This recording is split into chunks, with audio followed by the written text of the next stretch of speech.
Estou com uma carga no meu coração e eu espero compartilhar essa carga de forma bem objetiva e de verdade. Eu tenho pedido a Deus que acerte o alvo. Acerte o alvo. Por quê? Porque não é suficiente falar inspirado. Quem ouve precisa ouvir iluminado. Então, quem fala precisa estar inspirado para falar, mas quem ouve tem que estar iluminado para ouvir. Né? Porque se você fala inspirado e o outro não está iluminado para ouvir, a palavra também não alcança o objetivo. Então, a minha oração, meu rogo a Deus, é que Deus ilumine completamente o teu coração nessa hora, para que a gente possa, para que eu possa não só falar e você realmente receber o que Deus tem. Amém ou não?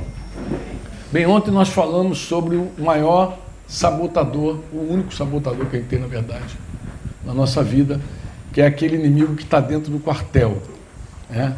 Estou usando essa analogia para ver se você entende bem o risco que é a carne, o eu. E nós vimos Gálatas, vimos como que o Espírito luta com a carne. Amém ou não? Amém ou não? Amém. Mas hoje eu quero enfatizar algumas coisas que são fundamentais para essa guerra. Sabe o que é fundamental? Fundamental, essencial. Você não vai vencer, eu não vou vencer, nós não vamos vencer essa batalha sem observar algumas coisas que são vitais. Eu sei que na maioria das vezes a gente fala, mas a gente não compreende a força daquilo que nós estamos falando. Por exemplo, a gente fala assim, amor. A gente fala muito do amor. Amor, amor, amor, amor. Mas qual é o poder desse amor? Por que é tão chave para nós termos uma vida cheia do Espírito Santo, cheia desse amor? São tantas bênçãos, né? Tantas bênçãos. Mas eu vou começar do comecinho. Queria adentrar contigo aí, porque isso tem a ver com a nossa batalha. Né? Pensa bem, quando Jesus fala do seu retorno à Terra, ele menciona pelo menos duas destas virtudes que vão estar ausentes na Terra. Ele fala do amor. Quando ele fala do final dos tempos, ele fala que por se multiplicar a iniquidade, o que acontece com o amor? De quase todos, vai se esfriar. Outra coisa que Jesus pergunta assim, será que quando o Filho do Homem voltar, retornar, ele vai encontrar fé na terra? A gente fala de fé, a gente fala de amor direto. Fala ou não fala? Fala. Paulo chega a dizer que ele combateu o bom combate, terminou a carreira e guardou a... Significa que essa fé pode ser roubada. A fé pode ser roubada. Então, você vê claramente o cuidado que Deus tem e o ensino dos apóstolos com relação a essa plenitude de amor, de fé, né? Amém ou não? Outras coisas que a própria palavra fala, a tua comunhão com a palavra, como é fundamental a tua comunhão com a palavra. Eu queria então adentrar bem tranquilo, sem pressa, sem correria com você por esses temas aí. Vamos começar?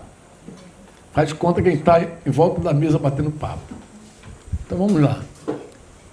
Essencialmente, o amor na nossa vida é a presença do Espírito Santo em nós. Como é que a gente sabe disso? Porque a Bíblia diz, amado. Romanos 5, versículo 5, vai dizer exatamente assim, que a esperança, ela não confunde. A gente já sabe, a gente repete tanto que às vezes fica na cabeça. Mas ele diz que o amor de Deus é derramado em nossos corações. Como é que o amor é derramado em nossos corações? Pelo o Espírito Santo que nos foi dado. Uma das coisas mais importantes sobre o amor, em primeiro lugar, é você entender que este amor de Deus não é amor do homem, é amor de Deus. É outra qualidade de amor.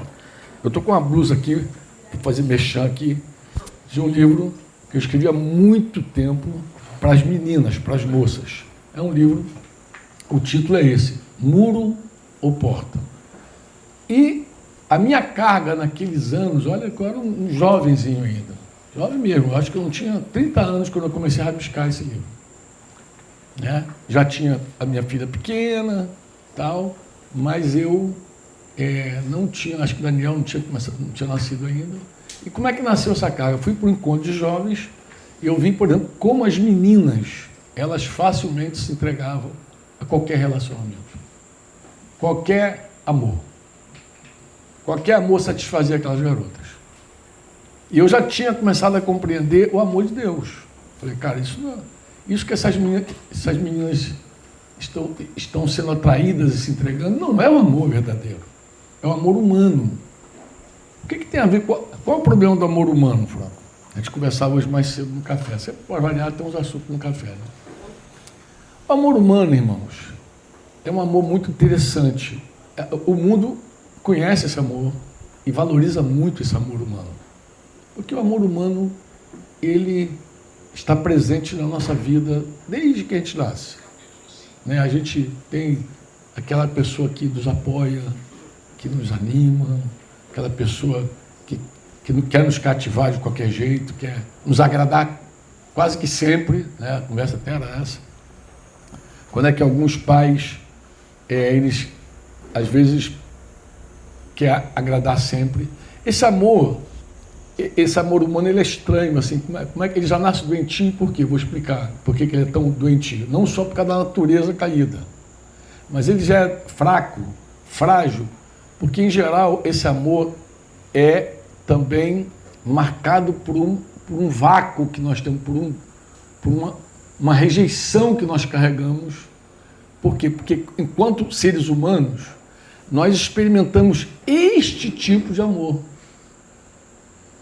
E aí, quando a gente prova esse tipo de amor, a gente sai machucado. Por quê? Porque esse amor, ele é capaz de querer você, mas ele é capaz também de te rejeitar. A mesma pessoa que te quer, daqui a pouco ela não te quer. Eu conversava recente com uma jovem, foi casada, está divorciada e tal, a gente conversava, e ela falou assim, eu falei assim, por que... A conversa era sobre o assunto do divórcio dela, eu falei, mas por que você casou?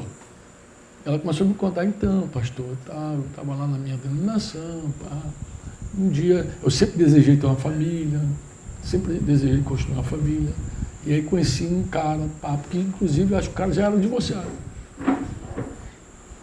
Ele era divorciado, um crente, um cara músico, ela também da área da música, vários dois ali. Ela viu uma alma gêmea, outra coisa, alma gêmea, aquela coisa de grego. Aí viu uma alma gêmea e tal, esse papo bem moderninho, aí, pum, se entregou a esse amor. Olha que coisa interessante, tanto o amor dele quanto o amor dela, aquele amor que leva você para o casamento, é o sentimento, esse sentimento, em algum momento leva você para o divórcio, em posição oposta. E aí, à medida que nós fomos conversando, eu fui mostrando a fraqueza desse amor. E o grande drama da nossa vida com relação a esse amor é que quando nós já entramos cheio de rejeição, porque aquela pessoa que nos amou também foi a que nos rejeitou, aquela que nos acolheu também foi a que nos abandonou, aquela que queria muito a gente também nos chantageou, nos quis prender. Então, como a gente já sofreu todo esse tipo de coisa, a gente fica meio frágil, né? E toda vez que alguém faz alguma coisa, algum carinho, a gente parece que esse cachorrinho. Essa era a minha indignação naqueles primeiros anos lá, da década de 80, já estava na década de 80 ainda, quando eu comecei a falar sobre muro ou porta. Porque eu olhava para as meninas e você, em nome de Jesus, não se entregue a esse amor. Esse amor vai te machucar. Porque ele é humano. Ele é humano. E a possibilidade que você tem de viver uma vida diferente é se você conhecer um discípulo de Jesus, um cabra, que abraça a cruz de verdade e queira de verdade viver uma vida. Esse é o único cara capaz de amar a esposa como Cristo amou a igreja. Qualquer outro camarada, qualquer outro cabra não vai entregar a tua vida, vai entregar a vida dele a Deus por você. E nesse sentido, eu lembro que logo depois, naqueles anos, que a gente conheceu uma irmã, ela hoje fala muito, ela já era famosa, não dizer que ela é famosa, não, ela já era famosa, porque ela era filha de de um casal de cantores famosos, né? Pepeu Gomes e Baby Consuelo, né? Hoje é Baby do Brasil. Mas a Sara, quando se converteu, a gente teve contato logo no início. E eu lembro que a gente deu esse livro para ela, e ela amou esse livro. Inclusive, uma das pessoas que mais faz propaganda desse livro é Sara Shiva. E aí, a Sara, eu lembro que naquela ocasião eu perguntei, Sara, e se você não encontrar esse homem? Ela falou assim, pastor, que ela fala assim, meio engraçadinha assim, ela fala meio mole. Ela falou, pastor, encalhada não é a mulher solteira. Encalhada é quem casa mal. Eu falei, Sara, eu falei, essa menina vai longe. Ela entendeu que se ela casasse mal, ela ia ficar encalhada. E ela, como solteira em Cristo, ela iria longe. Porque o que ela precisava, imagina uma menina que vivia na mídia, que tinha uma banda SNZ famosa, imagina uma menina com aquela carga e aquela história na vida. Ela já tinha experimentado aquilo que muitas moças da igreja são iludidas, aquele brilhinho do mundo assim. Então ela já tinha provado aquele brilho todinho e saiu do brilho para viver Jesus. Fez um caminho contrário daquilo que atrai a maioria das moças. E os rapazes também. Ela saiu dali e veio para cá. E ela posicionou, graças a Deus, até hoje segue posicionada. Glória a Deus, contraria um monte de gente. Tal, o pessoal faz bullying dela também, sofre alguma coisa, mas é uma discípula de Jesus. E também tem um monte de gente que ouve ela. Também tem um monte de menina que ouve. Ela chama as meninas de princesa, coisa e tal. E ela tem essa carga de falar dessa posição da moça no reino de Deus. E, voltando o tema desse amor, então esse amor que em algum momento te quer, é o mesmo amor que também em outro momento te rejeita. Esse amor que faz você ficar iludido e casar cegamente apaixonada, é o amor também que derruba você ficar ferido e se divorciar. É o mesmo sentimento. É o que promete fidelidade no altar e te trai logo depois. Então não é um amor confiável, gente. Deu para entender? Não é um amor. Então quando a gente diz assim, o amor de Deus é derramado em nós, a gente não está falando amor do homem, o amor do homem já está em você. É o amor de Deus. O amor de Deus. Eu hoje postei no Instagram um vídeo que eu já tinha feito há algum tempo, falando de um versículo pequenininho lá de 1 João 4,19, que diz assim, nós amamos, diz comigo, nós amamos, porque Ele nos amou primeiro. Diga, nós amamos, porque Ele nos amou primeiro. Não foi coincidência santa, não, mas foi legal eu passar o videozinho de novo e lembrar esse assunto. Porque eu justamente fiz esse vídeo quando eu estava conversando com essa jovem, divorciada. Eu fiz ali, porque eu estava explicando a ela a diferença do amor de Deus e amor humano. Olha essa frase, diga comigo. Nós amamos porque Ele nos amou primeiro. Tá bom, mas quando foi que Deus amou você? Ele amou primeiro, tá bom, mas em que momento foi? No dia que você levantou a mão, se converteu, confessou, foi para as águas, foi assim? Como é que foi que Ele te amou?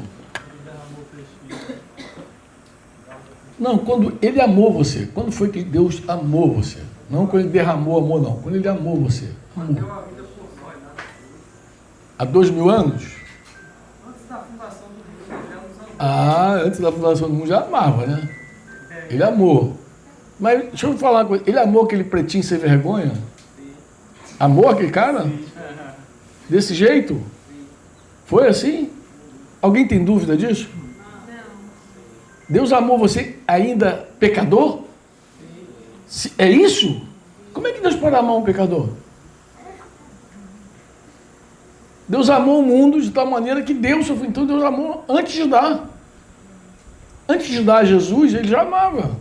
Mas para de pensar. Não, eu sei que você é gente boa, mas no meu caso, por exemplo, quando eu paro para pensar em mim, gente, eu participo das duas filas. Jesus falou que Ele é o alfa e o ômega, né? Primeiro e último. Em alguns casos eu também digo assim, eu sou o primeiro e último. Eu sou o primeiro dos pecadores, porque Paulo disse que Ele era o principal. Ele era o primeiro, até eu nascer.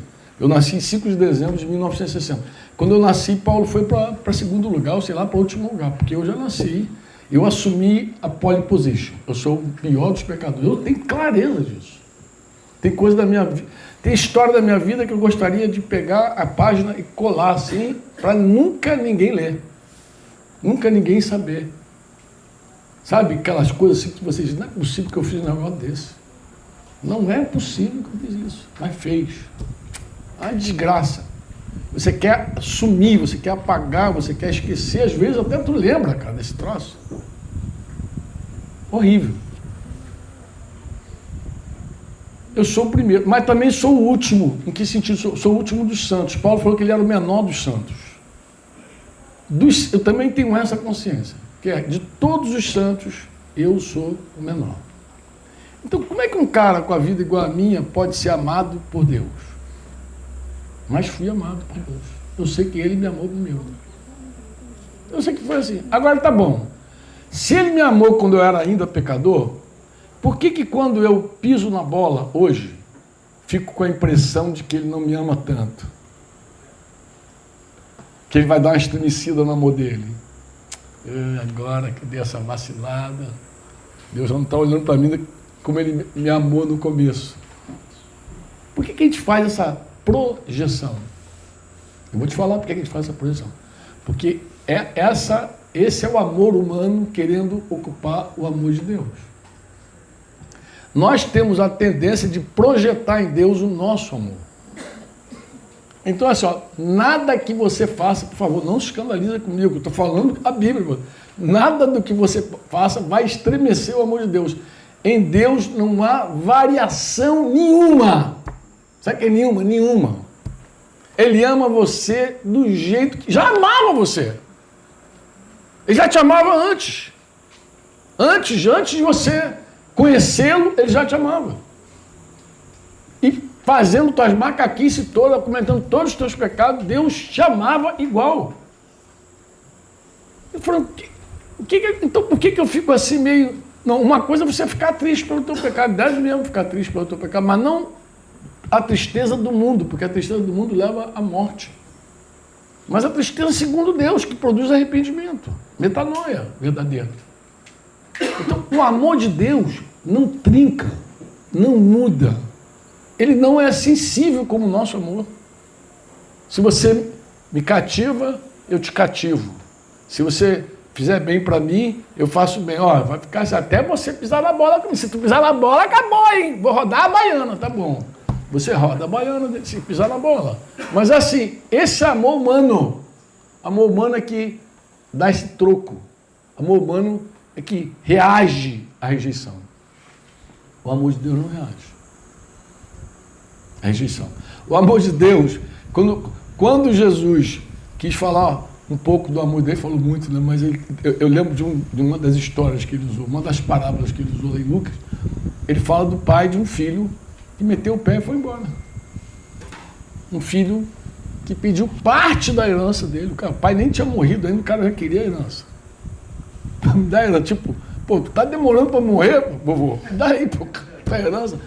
Vai parte, aquela parada, pediu a herança antes da hora, recebeu a herança. E o que ele fez logo depois?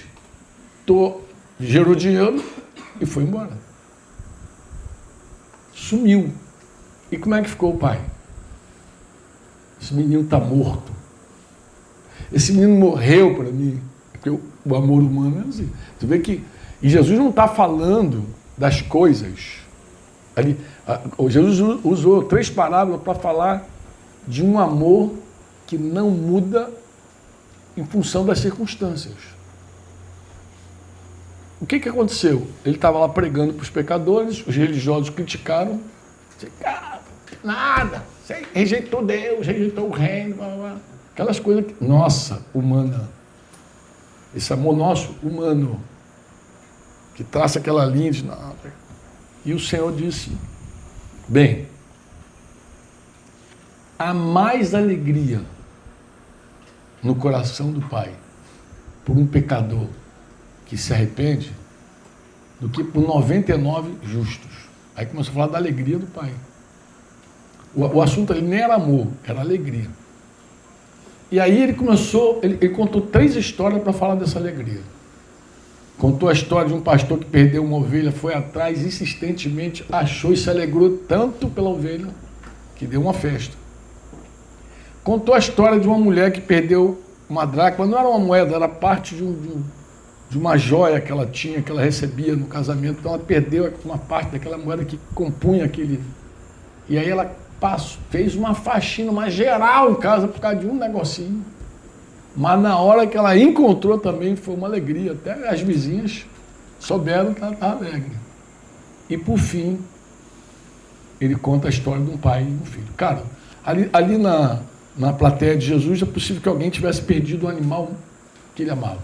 Já perdeu algum animal que você amava? Já perdeu?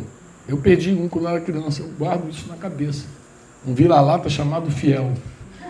Minha mãe costurava no centro do Rio de Janeiro.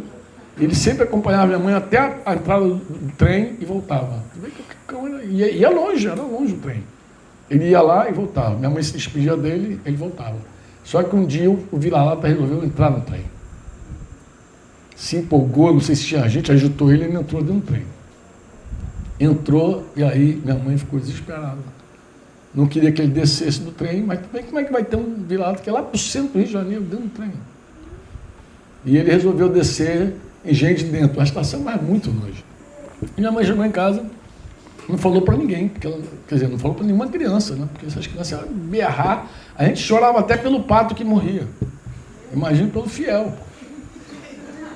O pato morreu, a gente chorava. Quando meus tios e minha mãe queriam matar uma galinha, por exemplo, para comer, ela não podia falar nada, porque a gente conhecia todo mundo pelo nome. A gente dava nome para as galinhas, para os galos, para todo mundo. Então era um negócio, aquela coisa de criança criada num lugar que tinha bicho. Então, ela não falou, mas um tempo, a gente começou a dar falta do Fiel. Cadê Fiel? Cadê Fiel? Ela ficou angustiada, dando falta do Fiel, então resolveu contar a triste história do Fiel. E foi um luto. Gente, eu não sei quanto tempo passou. Quanto tempo. Mas um belo dia a gente estava brincando no quintal e de repente quem é que entra com uma língua lá por dentro do quintal, o tal do Fiel. Gente, foi um negócio tão inexplicável, porque a distância que estava aquele cachorro era impossível. Sabe o que é impossível? Impossível. Na glória vocês vão saber disso. Era impossível que aquele cachorro voltasse para cá, mas ele voltou. Aquele luto se transformou numa festa. Festejou grandemente. Então é possível que Jesus, falando da perda de um animal, alguém se identificasse com aquela história. Depois Jesus fala da perda de uma joia, de alguma coisa importante que tem valor sentimental para você, né? Não sei se você já perdeu e achou alguma vez, mas eu lembro que conversando uma vez com os irmãos em Brasília, lá em Brasília, cadê a galera de Brasília? Lá, Brasília, casa de Johnny e Jaqueline, e eles estavam contando que eles tinham perdido os passaportes à véspera de uma viagem para o exterior. Que foi terrível, né? Perdido lá. Mas a alegria deles ao encontrar. Estavam mudando de casa, e aí, nessas mudanças, você pega documento, guarda ali, vai não sei o quê, estava com obra, alguma coisa. Em suma, é uma alegria quando você encontra, acha algo que você dá valor. Não é assim? Mais um filho, gente, é brincadeira. Aí não tem como. Quando Jesus entrou no filho, aí não tem como. Filho é um negócio... Só quem é pai e mãe entende o que Jesus está falando. Então, assim, nesse sentido, o amor de Deus é exatamente imutável. Você diz amém ou não? Amém. O amor é imutável. Não muda. O amor do homem muda. Instável, frágil, reage à rejeição, reage às ofensas, o amor humano. Amor de Deus, imutável. O amor de Deus simplesmente não muda. E pelo fato dele ter nos amado primeiro, e nos amou primeiro, nós hoje podemos amar a Deus e podemos amar as pessoas por meio, aí sim, do Espírito Santo que nos foi dado, Romanos 5,5. Porque quando o Espírito Santo vem na nossa vida, o que Deus espera é que a gente ame. Amém ou não? Amém. Deus espera que a gente ame.